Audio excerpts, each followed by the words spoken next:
All right. So I think this is we have some time because we have some change in lunch time. So after this talks, I think you guys are going to go for lunch, early lunch, which is good. So I think I'm a big fan of Abraham Lincoln. So he always says, if you're incapable of making mistakes, then you're incapable of doing anything. You have to make mistakes to understand what it is. You all make mistakes. That's what you learn from. So So the first one, which is reasonably common when you guys are doing, even if you're an interventionalist, or if you're a cardiologist doing diagnostic cats, you will find this. Probably everybody faces this once in their career or a couple of times in their career, depending on if you're in a fellowship program or not. If you're in a fellowship program, then yes, you'll face it more than once. So very common to see when they have an epigastric artery rupture, infraepigastric, and then this bleed happens. The question is how to handle it. So I just put this as a first case because we have much more interesting things going forward. This is the simplest thing to do. One is just go from up and over. Somebody will call you in the middle of the night saying that patient is dropping their pressures, bleeding happening. So just take the contralateral axis and just see what the stick was when you first did the diagnostic or an intervention, what the patient was on anticoagulation wise, what was the bleed rates, and then take the contralateral axis, go up and over, just put your diagnostic catheter there. The most common mistake everybody does is they usually just see the coil exactly where they see the bleed, they just coil. That's not what you want to do. You want to put your sheath at the level of the internal and external iliac, where your big sheath, and then put your diagnostic catheter down here. You have to take picture, make sure that the flow from the internal iliac is feeding this bleed. If you put a coil here, right where the bleed is happening, you can see that you'll have a successful, probably when you put your sheath here and take a picture, you might not see the bleed. But patient will still keep dropping the hemoglobin and become hypotensive because the bleed is being fed by the collaterals from the internal iliac. So you guys have to keep your sheath at the level of the bifurcation, take a picture from there, and see if this bleed is being fed by both internal iliac as well as the common femoral. If it is, then you have to start shedding the coils more distally first, or proximally, however you want to call it, more distally first. You have to first coil the distal part of the vessel, then start coming towards the common femoral. So you might have to throw 3 coils, one distally, one right at the bleed, and one proximally. That's the best way to coil. Just don't throw in the coils and say it's a successful coil, because if you have a big feed from the internal iliac, then you're stuck now. Now it's a bigger problem to deal with, because the only way to stop that bleed is to go into the internal iliac, find the vessel which is feeding that bleed, and then do it, which is probably going to take you an hour more than what normally it would take. So it's just more complicated procedure. Second is, a lot of people say, a lot of fellows tell me, why don't we just put a covered stent? Same issue, right? You put a covered stent there, the bleed is still being fed by the internal iliac. It's the same problem. So this is the simplest thing to do. Just go in, throw 3 coils, one proximally, one right at, and one distally, and you're done. Takes care of it. So what makes it? High CFA puncture is most common reason. So if you see the stick with micropuncture, just restick it. Easiest thing to do. Just don't take it, and just don't think it will work out. Front wall puncture is always better.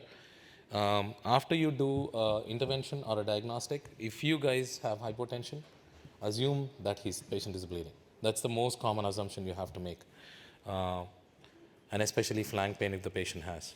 If the suspicion is high, and if you think the patient is old, the dialysis patient, the vessel was calcified, and you did intervention with a high anticoagulation, especially if you gave 2B3 agents or something like that during the case, then definitely make sure that its bleeding is high. First, fluids, of course. First, treat the patient. Give the patient fluids. Make sure that the patient's pressure is maintained. Call your surgical colleagues. Tell them that there is a bleed. That's the first thing. Call for help. Just put them on board so that you don't give them a surprise. Right? We just don't know where the bleed is coming from.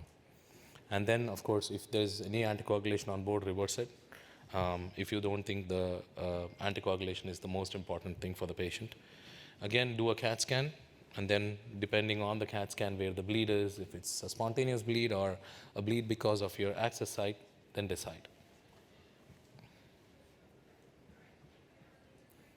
So always, right? Hypotension, post-cath, it's always bleeding until under is proven otherwise. So that's the easy part. Now comes the difficult part. So a resident on call is there. Somebody calls you right in the middle of the night. Trust me, we get it a lot. Especially in Sinai, we do a large bore sheath procedures a lot. So he says, I did a sheath pull, patient doesn't have a pulse. Something is happening here because they don't know, right? And this is what happens. There's a large sheath, patient had a impella sheath, pulled it, embolization happened, right? So probably they repositioned their compression or something. They compressed it for a long time, or they didn't flush the sheath before they start pulling it. There is a thrombus in the sheath. It just went down, occluded the pop. Nothing to worry about. Just calm down and then just go down and give the fellow a pat on the shoulder and say, "Great job, no worries. You identified it. That's the biggest thing, right?" And then just take pictures, cross it, take pictures. Don't just keep embolizing it. First, understand how large of a thrombus it is and how many vessel runoff you have. Assess how much are you going to do. If you keep putting penumbras in there or angiojets in there and start sucking it, if it embolizes distally, now you're making it even worse for the patient. So if you think the thrombus burden is a lot, you can IVUS it. It's totally fine. You won't cause much harm. But if it's like this, the filter space is less, but you can still put a filter in the AT and still suck it out. Right? If the thrombus burden is a lot, you can leave a lysis catheter. And let's say you can't leave a lysis catheter because patient is on anticoagulation or some other reason has cerebral issues. Call for the surgical colleagues. It's easy for them. They'll do a small cut down and they'll do suction thrombectomy at the same time. It's not a big thing for the surgical colleagues to do. It's very important to keep your surgical colleagues close to you, especially if you're an interventionalist and you're not vascular surgery trained or you're not trained to open up the bodies. So it's very important to keep them on board. Don't just call them and say, you know what, I'm stuck. Now it's an ALI, come and help. Like, don't do that. If you can put a lysis catheter, just leave the lysis catheter there and let it work for 12 hours. 12 hours is more than enough. It will take care of it. Then come back, DCB it, and this is the final result without anything. Because it's thrombus, right? The vessel itself is not a problem. So ischemia, again, large. If you have large bore catheters, it just tells you what happened, right? If somebody says there is no pulses, then you have to understand what happened. Let's say it's a small French sheath. You want to know there could be an iatrogenic dissection which you didn't recognize. That could be the reason. Just so that we understand what's happening. That's why you should know what catheter was involved, what size of sheath is involved. Again, 5 signs. I think pretty much everybody understands this. So I'm not going to. So what you do, contralateral access, first do the angiography, selective lysis, if it's below the level of the access site, again, if it's mechanical thrombectomy, if you think like it's a 3-vessel runoff and you can do mechanical thrombectomy by putting a filter, that's the best thing to do. But if it's 1-vessel runoff, you don't have space to put the filter, the thrombus burden is high, suction thrombectomy, you just call the surgeon, just do a small cut down, do a suction thrombectomy. So all this happens, and next day at work, sitting there, and this is what happens. Now we come to the big stuff. So this happens, and then we are like, okay, how are we going to deal with this stuff now? So 65-year-old patient with right progressive claudication, basically CAT scan was done, which shows right common and external iliac occlusion with reconstitution in the right common femoral. By the way, I don't know if you guys realized, I didn't say I don't have any disclosures. None of the companies wanted to be attached to any disclosures in this talk. So no disclosures. So we cross, it's very good. You know, we see the stump is there. It reconstitutes its right common and external iliac occlusion. Reconstitutes right above the level of the hip joint. It's pretty good. The inferior epigastric and the lateral circumflex comes off right there. So very smooth case, we cross over, we get the wire on, classic Sinai way, do it, successful case. And then we place a bare metal stent, and patient gets very uncomfortable. The most common signs, I think James was going over it, Dr. Cornwall was going over it. If you balloon an iliac and patient gets pain or bradycardia, you have to assume that you ruptured the vessel. Hypotension might not be your first sign. Pain and bradycardia become the first sign. And again, if the patients have pain, you stop. So in the initial inflations of any total iliac, any iliac occlusion, if it's stenotic or total occlusion, be gentle. With the start off with basic balloons. Don't go up like, don't use the big balloons right away. Start off basic balloons. See how the CTO behaves. Iversing helps a lot. It gives you an idea if you're truly infraluminal or you have really in a dissection plane. If you're in a dissection plane, you can still do it. You can put a covered stent, still do it, but just be gentle with the inflations. So the chances of rupture is very high, right? Because every iliac is different. Sometimes the vessel walls are very thin. And pain is increasing, pressure is dropping, of course. Now they became initially bradycardic with vagal response. Now they're becoming tachycardic because they are becoming hypovolemic, right? Tachycardia, of course, happens in both ways, on the table, outside the table. At the end of the table, the fellow is also like saying so. So this is the initial dilatation, gentle, and then we put the stent in. We used a 6040 balloon, then we put 8080 self-expanding stent, Absolute Pro, and then after post-dilatation, this is what happens. Always happens when you expect the least. So the post-dilatation was done with 7040, vessel was big enough, we thought it's okay. And again, it's behind the stent wall, so nothing to worry about. You have a wire across. As Dr. Cornwall was saying, the most important thing when you do iliac cases, the most important thing, again, I'm stressing it, because do not lose wire access. Even when unless you are the final picture you take with an extended cine shows no bleed, don't take the wire off. Keep the wire across, and once you are confirmed that the patient is completely comfortable, the case is complete, then you can take a final shot without the wire. Until then, the wire stays in the body. If you lose wire access, then you're in trouble. So again, all we did was we just took a balloon, we just did prolonged balloon inflation, and luckily I think it's a focal rupture, it sealed off by itself, and we didn't have to put any covered stent or anything, and patient did well. So learning lessons is, of course, be gentle with the angioplasty. Again, somebody asked about the iliac cart, an aortic cart. I don't have anything, but I'm the director for South NASA. So we don't, we have surgical backups there, but we have a peripheral cart there, which has aortic stents, COBA balloons. We have everything. Do not do these kind of cases in your institutions without having covered stents. It's very important. Or an aortic occlusion balloon. Keep it close. It helps. Hopefully you never need it, but again. And make sure that don't lose the wire again. So constant attention to the hemodynamics. Make sure that you do always on heparin. Don't use any angiomax because it's very difficult to reverse the angiomax. There are agents which can, but you don't want to be in that situation. So consider stent grafts, especially if it's heavily diseased. If it's CTOs, you don't have to put stent graft per se, but you want to IVUS it to make sure that you're not in a dissection plane. If you're in a dissection plane and the vessel wall is very eccentric, you might want to consider putting a covered stent just to be safe. So again, everything goes well. We say like, okay, we got missed and this happens. Then I call Dan Hahn, and they're like, and then, so patient has a left common and external iliac CTOs. We are very popular to do CTOs in Sinai. We do it all the time. So tertiary center for us. So, and then just after the inflation, this happens. Now this is a native rupture, and that's where the problem comes.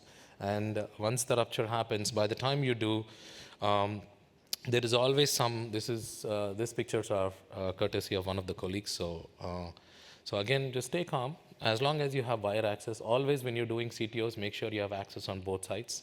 So that way, you are at least covered, you have wire accesses. And first occlude the vessel and make sure that the vessel is occluded, the bleeding stops, and then you can do everything. Usually when you're doing stuff, it takes a long time to do it. Sometimes you can get thrombus formation because of the prolonged occlusion. Nothing to worry about, you just have to put big sheets. Make sure that your sheets are at least 7 to 8 French. Now they are covered stents, some covered stents are now very 7 French compatible, but 7 or 8 French is great so that any thrombus formations and also can be worked out. Once you do it, make sure that you are properly resize the balloon, stop the rupture, right? Ensure that there is no bleeding. The way you ensure that bleeding is you take both contralateral pictures, contralateral side picture and the ipsilateral picture, so that to make sure that there is flow. Of course, you always want to start your iliac cases before you start. Make sure they are good IV bore needles, and once they have good IV bores, like start the hydration, call the surgeon immediately. When you have a rupture, just tell somebody in the room, one of the nurses or the techs, to just call the surgeon. At least you want a surgeon close by, right? You want your friends as close. So at least when you're doing endovascular interventions, keep your friends even closer than enemies. So make sure that you take a picture. If it's not a good seal, increase the pressure in the balloon or change the balloon to a balloon which is more appropriate. Make sure that the seal is there, because unless you do a seal, you won't know what stent size you're planning to use. The seal gives you time to choose the stent. So you have time to understand what to do with it, especially if you have occlusions at the ostium, you can form thrombus formation. So if that's the case and you're unable to draw the thrombus out, you can extend the grafts from both sides into the iliacs. So that gives you a lot of strength. Then you can extend both stents into the iliacs, and you can do it from both sides. So it's very important to seal it first, right? And if you can't seal it, then there are considerations you have, which is ioto bifem. You can do it, or you do unilateral aortic fem graft and then fem graft, and they'll seal off and they'll tie off the iliac on one side. So usually, again, self-expanding stent is better, not compulsory. Again, if you have a focal leak like this, and then balloon expanding stent is a good, but again, seal is important. We have time. Almost done.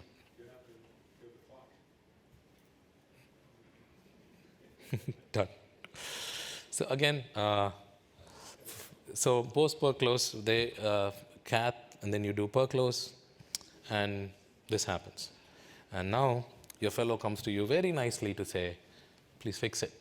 So now all we have to do is, then you go from the contralateral side.